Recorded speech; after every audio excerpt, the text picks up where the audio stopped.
everybody, welcome back to Trinity Dairy. Don't forget to like, share, and subscribe the video. I am hitting the road today on my way down to Bloomington, Minnesota for our co-op's annual meeting. So hopefully I can make it before the snowstorm and make it home before the next snowstorm. All right, I'm down in Bloomington for the annual AMPI meeting. This is my room. Got a king-size bed all to myself, and I am up on the 16th floor.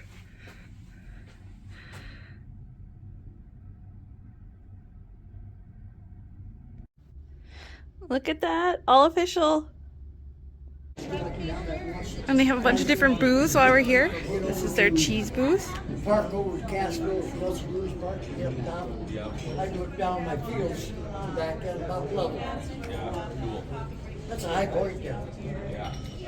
Yeah, I guess it would be, right? Did you ever drive up there or not? And here's their butter booth. Some of the different brands that you'll actually have AMPI butter in. And some of their awards.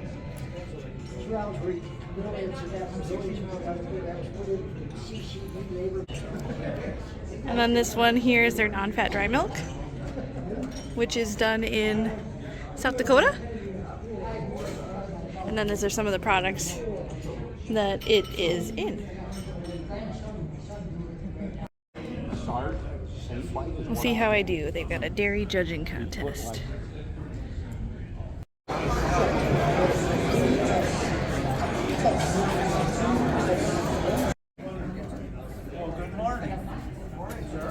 Breakfast buffet. I am here with Cheryl Meschke. She is the president and CEO of AMPI, our creamery. So those of you who are former AMPI farmers probably remember Cheryl. If not, I definitely want to introduce you to her. She's awesome. Cheryl, I wanted to talk to you a little bit about the annual meeting and what's the purpose of it? Absolutely. Well, I work for you and 1,100 other dairy farm families, and because you own this company, it's important that you have a voice. You are the compass, you set the direction, and we employees simply then execute and get to the point that you're wanting to be. All right. And then I do think it's great to get a chance to meet so many different AMPI farmers over the last, today and yesterday. I've gotten, from clear over by Madison, Wisconsin to North Dakota. And do you think it's good for farmers to be able to get together, get off the farm, and kind of socialize, especially about their co-op?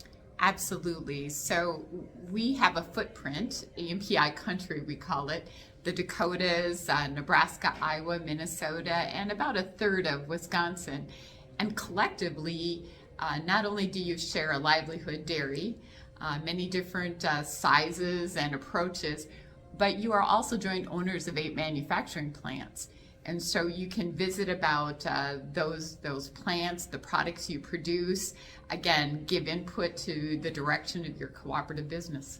It's always interesting to find out the different booths they had where our products are under different labels that you never even realized. What you own is amazing. Just think about the fact that you own the largest farmer-owned cooperative cheese company in the U.S. I shared yesterday that each day you feed cheese to 15 million people and you feed butter to 16 million people. What a noble profession. Yeah, it's just crazy. And I really love how so many of the farmers are passionate about being involved in the co-op and really wanting to make sure that they have a voice in it. And I love that our staff, it's kind of weird to think of you as our staff, but how you guys are so dedicated to really sharing the farmer's story of it. And I've really gotten to enjoy working with Sarah on doing some of the things with Instagram for Dinner Bell Creamery. Oh, we thank you for marketing, helping to market the product. The consumer, it's not about us. They want to know you. Mm-hmm. You are the farmer who cares for the air, the land, the water, the cows. And then we have the artisan cheesemakers and butter makers. That is a genuine story. It's a brand that starts with you. All right, thank you so much, Cheryl. Yeah, thank you. Our program is full this morning, including these special guests, so everyone please take your seats and let's quickly get down to business. is from over in Wisconsin. He's a well-known face and name to delegates from Wisconsin. Randy Romansky is the Secretary of Wisconsin Department of Ag, Trade, and Consumer Protection. Secretary Romansky was appointed to the office in 2020 by Governor Tony Evers. Prior to this appointment, he served as the department's deputy secretary under 2 governors. He has worked on issues such as farmland preservation, local foods, farm to school, and renewable energy. Secretary Romansky's public service career also includes time as the Assistant Deputy Secretary for the Wisconsin Department of Natural Resources and Wisconsin Department of Transportation. Originally from Wisconsin Rapids, Secretary Romansky earned his bachelor's degree in political science from the University of Wisconsin River Falls. He also has a master's degree in public policy and administration from the University of Wisconsin-Madison. So please help me welcome Secretary Randy Romansky.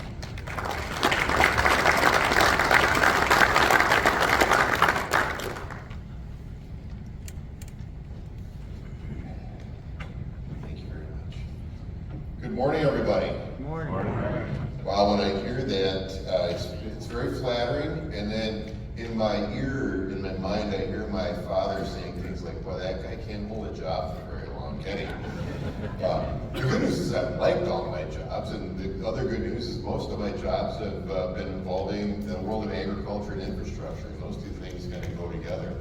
Senior Vice President of Communications at National Milk Producers Federation. He joined NMPF in 2018 to lead the association's communications efforts with a focus on digital storytelling, media relations, and marketing. He's the author of NMPF's Dairy Defined Thought Leadership Series. He hosts its Dairy Defined podcast, which explores issues of interest in agriculture and the domestic and global food systems. Gierok previously worked at Bloomberg News as its lead writer on national farm policy issues, covering topics including the Farm Bill, agricultural trade, and rural economies. His book on global hunger and food security, Endless Appetites, was published in 2011. Gierok is past president of the National Press Club in Washington, D.C., as well as a North American agricultural journalist. Though he now calls Washington, D.C. his home, Alan is one of us. He grew up on a sheep farm 7 miles south of Motley, Minnesota. He's a proud graduate of Staples Motley High School and Concordia College in Moorhead, Minnesota. Welcome, Alan Gierok.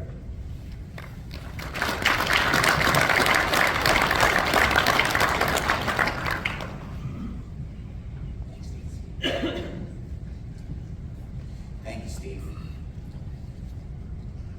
So TREC, the theme that was announced yesterday, I was talking with Sarah about this presentation at the very beginning, and she told me that the theme was TREC. So I thought for my own remarks, I would sort of think about the themes with TREC and reliability and responsibility and availability and a lot of the issues that were brought up yesterday. After sitting through yesterday's sessions, I brought a shoe for today, which fortunately I did pack an extra pair, so I'll try to incorporate that into the remarks. But a lot of these are our thoughts, again, from a national perspective, from the perspective of Washington, D.C., hopefully informed by some of the experiences that I've had in this region of the country and having a sense of some of the needs and experiences that are unique to the upper Midwest.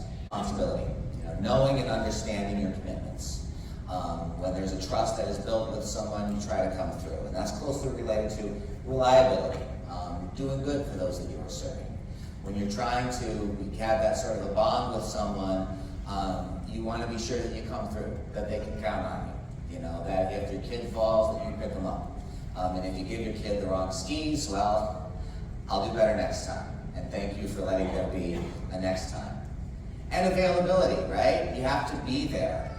If you don't have if you don't have your product in the store, if you can't get it to your consumer, if it's not even there for them to use, well, that's also a form of trust, and that's another part of the TREC that we are all on to ensure that we have that availability, especially when you take a look at some of the supply chain issues that I know we talked about later this morning. So let's go into these a little bit more. And first I want to tell you a little bit about the organization that I work for, the National Milk Producers Federation. There's this little tiny infinitesimal part of your milk check that goes to this organization, and you should know a little bit about the responsibility we have to you in return for that support that we receive. NMPF is the National Federation of Dairy Cooperatives. That includes all regions of the country, all sizes, all business models. Okay. One of the things that I have learned in my career writing about agriculture, having grown up in a farm, being local, being global, working in all forms and all sorts of worlds, is that I underestimated how much of a Minnesotan I was going into this. By the way, I was not in FFA. My brother was a state runner-up in cattle judging and in cream speaking. I stayed away from that. I got allergies to everything on the farm. I basically did everything in high school that didn't have the word ball in it, and some of the things that did. Also that I could get to the big city. My dad used to joke about how he had to hold on the farm so I could take it over someday. Ha ha ha ha. I was gonna live in the big city. And I got to Washington, D.C., and my first day on the job was September 10th, 2001. And I was a bright, fresh, young-faced reporter from Wichita, Kansas, where I had come, and every story idea I had evaporated my second day on the job. And they put me on some big stories, and I failed. I was making mistakes. At one point, I was convinced they were going to put me on the next plane back to Wichita. But nobody wanted to write about the farm bill. All the reporters were busy trying to find Osama bin Laden. Somebody had to go cover the House Agriculture Committee hearing on the Farm Bill. Who got it? Who was the youngest, least experienced, low on the totem pole reporter who grew up on a farm in the upper Midwest? Okay, I'll do it. That became my lease on life in reporting in Washington, D.C. And agriculture has been very good to me. To the point where I'm the only person in my family who has anything to do with agriculture anymore. And I always tell my parents, Mom, Dad, isn't it something that only one person in our family ever made any money farming? And the person in the family who made money was me, because I gotta tell you, I got a nice house in Potomac, Maryland. Okay? And my daughters are living a great life out there. I just want them to know how to ski. But you have to be able to have that responsibility to be able to follow up with who you're interacting with. And part of this is that you have all these perspectives.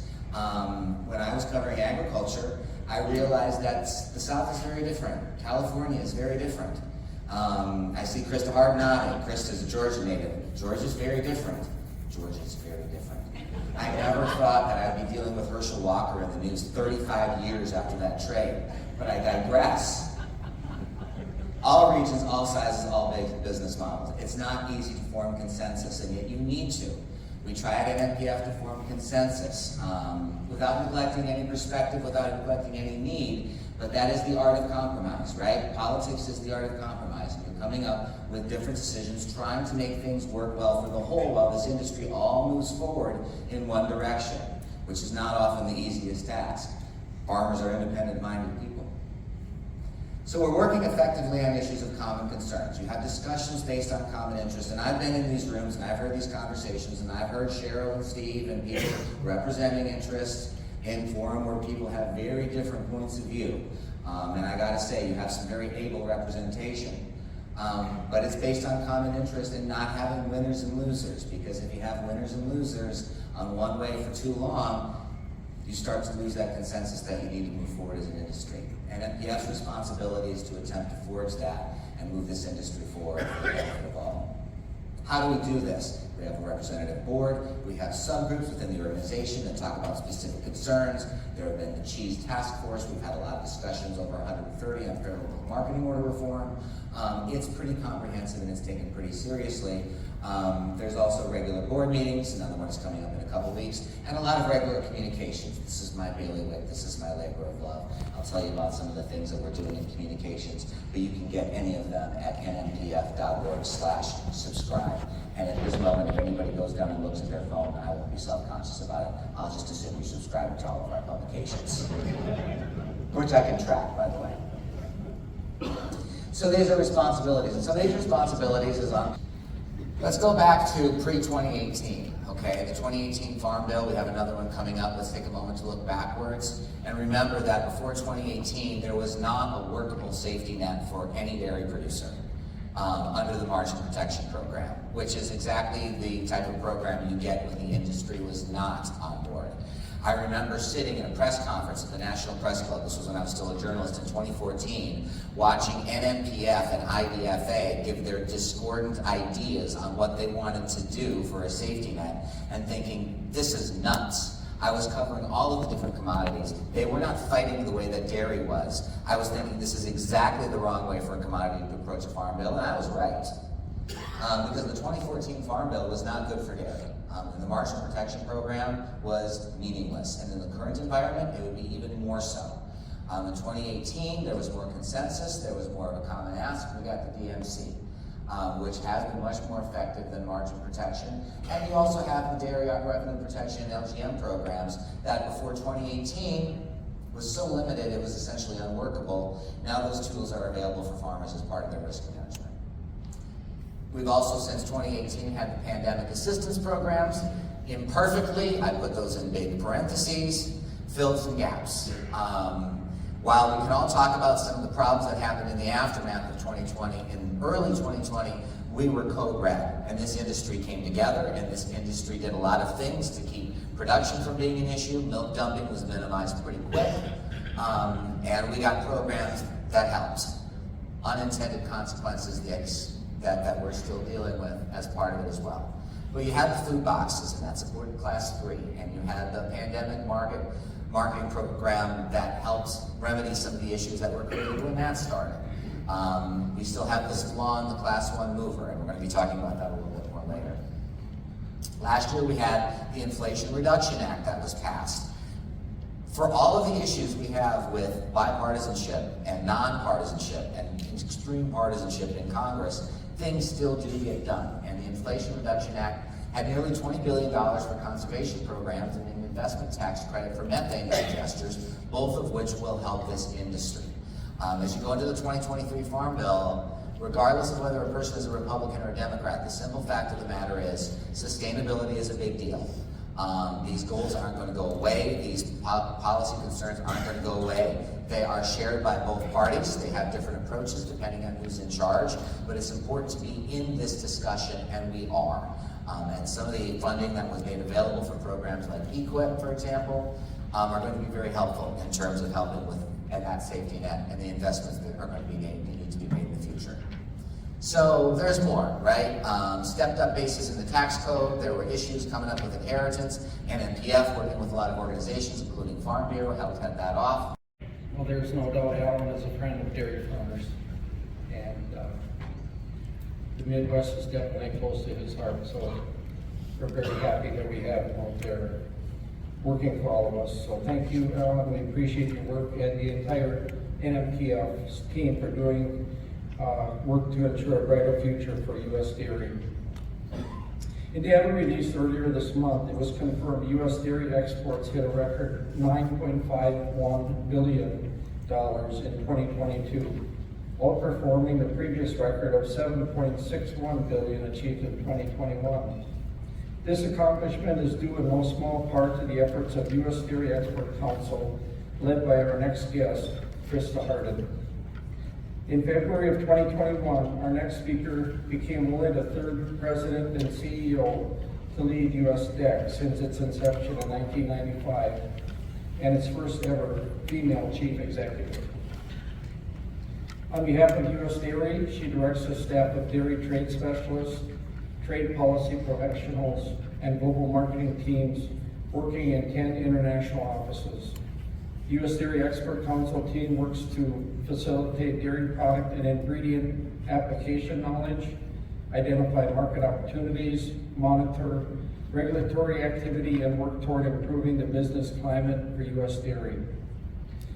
Harden uses a deep background in agriculture, sustainability, and food policy to fulfill U.S. DEC's mission of promoting dairy products. Her resume includes jobs at DMI and Corteva Agriscience, as well as working with former Secretary of Agriculture Tom Vilsack for 7 years at USDA. Preceding her service at USDA, Hardin was CEO of the National Association of Conservation Districts for 5 years. And all you 4-H supporters will like this one. Krista Hardin is the current chairman of the Board of Trustees for the National 4-H Council. Here to talk about the world's increasing cravings for U.S. dairy, please help me welcome Krista Hardin.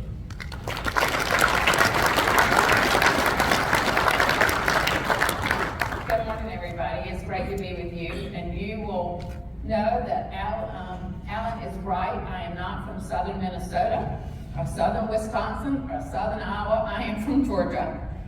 Born and bred and the daughter of peanut farmers, which is really, with all the resume I've had and all the fun and great titles and opportunities, that is the core of who I am. Is that daughter who grew up on a very, very dusty, hot dirt road.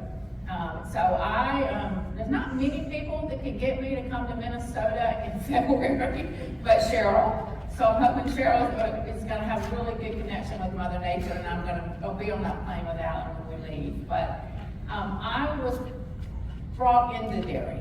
I didn't grow up in dairy. Peanuts are a very, very different animal than dairy. So I've had to learn, and I've had to learn on the fly. I've had to learn fast and hard about your life, your hard work, your commitment, and be able to sell that around the world, which has really been a great honor and a great opportunity these last few years.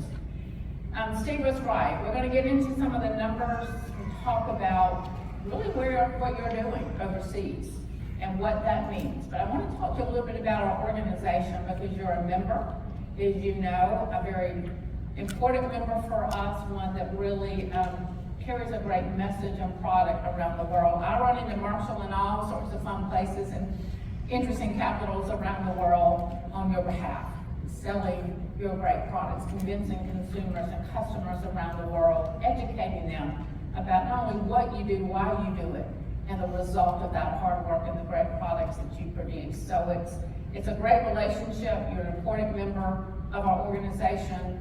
Cheryl is now on an operating committee, and I appreciate her time and service. That's the governance board for the U.S. Dairy Export Council. She looks at our budget, she looks at our policies, making sure that we're in line with what matters to you and all the folks that you represent. So thank you, Cheryl, for your time. We're selling an image, we're establishing trust and reliability for the U.S. brand. Then it's up to you to go out there and do your thing. Do you have your staff and all of you actually sell, and your competitors within the U.S.? Well, what we do is open that door. Some folks say we're the warm-up band, or we're the entree, whatever it might be, to make sure the door is open and you can get in market and convince customers and consumers there that the U.S. has the best products in the world. Because there are a lot of different messages. You can imagine the messages in the U.S., and we're just a tiny % of the population in the world. Think about all the opportunity, but all the challenges. He's been a great example for any employees, for farmers, just a great mentor, professional, always had a great way of handling people, and that's not easy to do at all times. But he will tell you that what he feels is one of his greatest, not necessarily his greatest accomplishment, but AMPI's greatest accomplishment is still being a real co-op. We are one of the few that we fit right in with all the cooperative principles, including member democratic control, member financial participation, and a lot of that has to do with a lot of the Don would help with when we're doing reapportionment. We're doing different things to make changes with equity, or whatever we did, we try to figure out the best way to go about it, and then we make sure that we communicate that with our membership, with our elected officials, and ran it through and got feedback. And you know, you always put our members first and make sure their voices were heard. So thank you, Don, for all your years of service. I really hope you enjoy your retirement.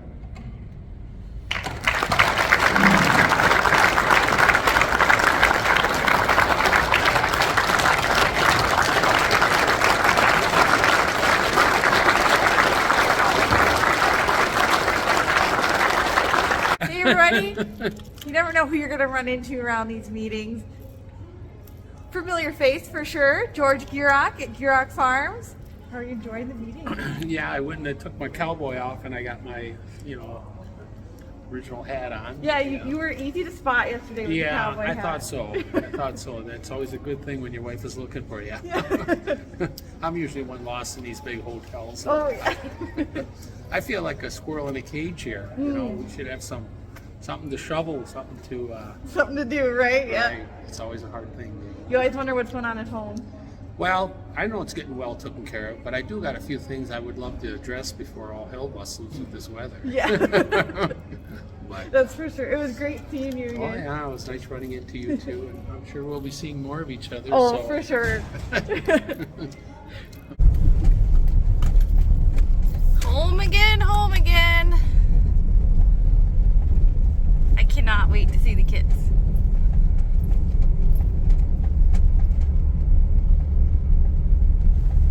I missed you. I miss you, Mommy. I love you so much. I miss you, Mommy.